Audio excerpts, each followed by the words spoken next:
కర్ణుడి కవచకుండలాలు ఎలా కోసేస్తే బాధపడుతున్నా తెలియదు, కానీ నా పుస్తకం ఇవ్వాలంటే మటుకు చాలా కింద మీద పడిపోతాను, ఇవ్వాలవుతుంది. అందుకని ఏంటంటే కొంతమంది అడిగినప్పుడు, ఈవెన్ నా పిల్లలు అడిగినప్పుడు కూడా వాళ్ళకి కావాలని ఇంకో కాపీ కొనిచ్చిస్తాను తప్ప నా పుస్తకాలు ఇవ్వడానికి ఇబ్బంది పడతాను. అంత మమకారం నా పుస్తకాలు. ఎందుకు ఇంత మమకారం అంటే, నా జీవితంలో ఎప్పుడు కూడా పుస్తకాలు అనేది, పుస్తక పఠనం లేకపోతే నేను ఏమైపోయేవాడిని అనిపిస్తుంది. నేను ఇంటర్వ్యూని కూడా ఎందుకు మధ్యలో ఆపేశానంటే, చదువుకోలేక కాదు, మార్క్స్ తెచ్చుకోలేక కాదు, బాగా చదివేవాడిని.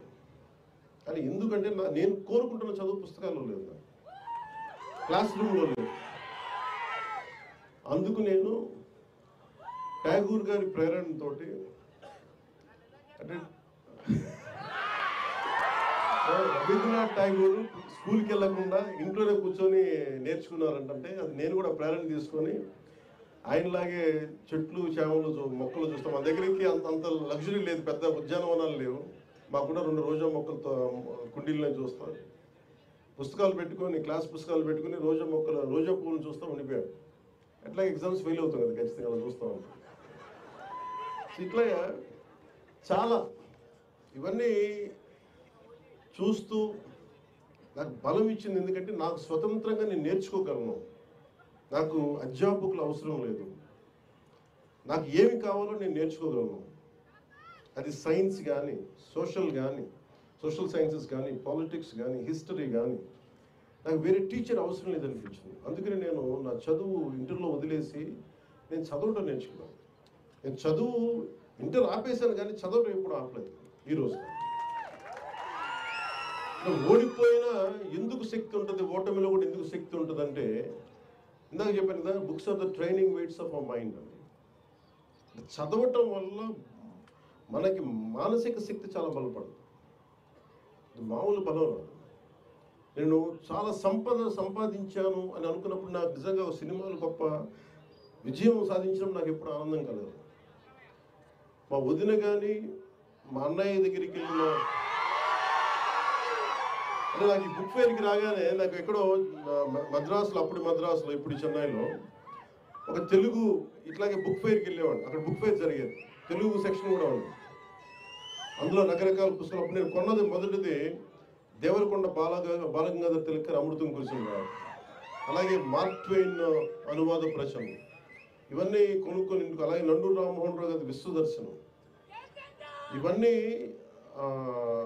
మనకి ఇంటికి వచ్చి ఎప్పుడు ఓపెన్ చేయాలి అవి, ఆ కొత్త పుస్తకాల వాసన అది మర్చిపోలేము. ఆ ఓపెన్ చేయగానే దానికి కొత్త సువాసన ఉండదు. అంటే వర్షం చినుకు పడ్డప్పుడు ఎండిపోయిన నేలకి మట్టి వాసన ఎలా ఉంటుందో, ఒక కొత్త పుస్తకాన్ని తీస్తే ఆ వాసన, అది తాగు ఎంత మొత్తుగా ఉంటుందో ఒక పుస్తక పీరియడ్గా తెలుసు దాని భావం.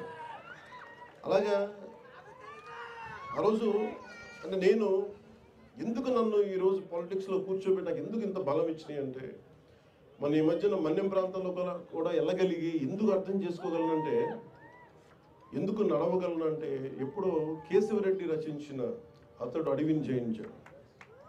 ఆ పుస్తకం చదివితే తప్పిపోయిన చుక్క పందుల కోసం అతను ఎంత కష్టపడ్డాడు అంటే, మనం ఇక్కడ మణులు మాణిక్యాల కోసం కష్టపడతాం, ఒక గిరిజనుడికి ఆ చిన్నపాటి ఆధారమైన తన చుక్క పందులు వెళ్ళిపోతే ఎంత కష్టపడతాడు, ఎంత ఇబ్బంది పడతాడు, అది ఆ కష్టం నాకు అర్థం చేసుకునేవాడు.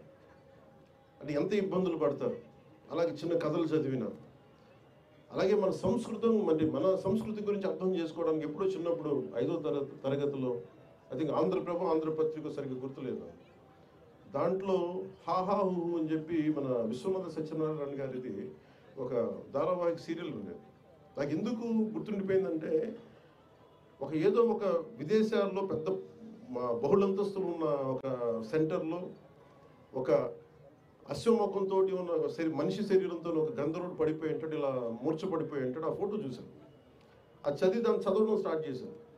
ఆ హాహాహు చదివితే విశ్వనాథ సత్యనారాయణ గారిది మన సంస్కృతి పట్ల అవగాహన అర్థం అవుతుంది. అంటే ఎంత గొప్ప సంస్కృతి అని, అంటే ఎంత గొప్ప సైన్స్ ఫ్యాంటసీ సినిమా అంటే, ఒక జగదేక వీరుడు విజయ అతిలోక సుందరం కూడా మంచి దానికి మించుని అంటే ఎంత అద్భుతం. అలాగే గుర్రం జాషువా గారిది మనకి ఫిరదౌసి నా టీచర్ చెప్తే, నా తెలుగు మాస్టర్ గారు రమణ అన్నయ్య గారు వెంకటరమణ గారు చెప్తే ఎంత హత్తుకుపోయిందంటే నా గుర్రం జాషువా గారి మీద పాదాలకి నమస్కరించాలని అంత గౌరవం పెరిగిపోయింది. అంత అంటే ఒక వ్యక్తి తాలూకు కష్టం, ఒక శ్రమ దోపిడీని ఎలా చేయకూడదు అనేది మనకి ఫిరదౌసిలో అర్థమవుతుంది.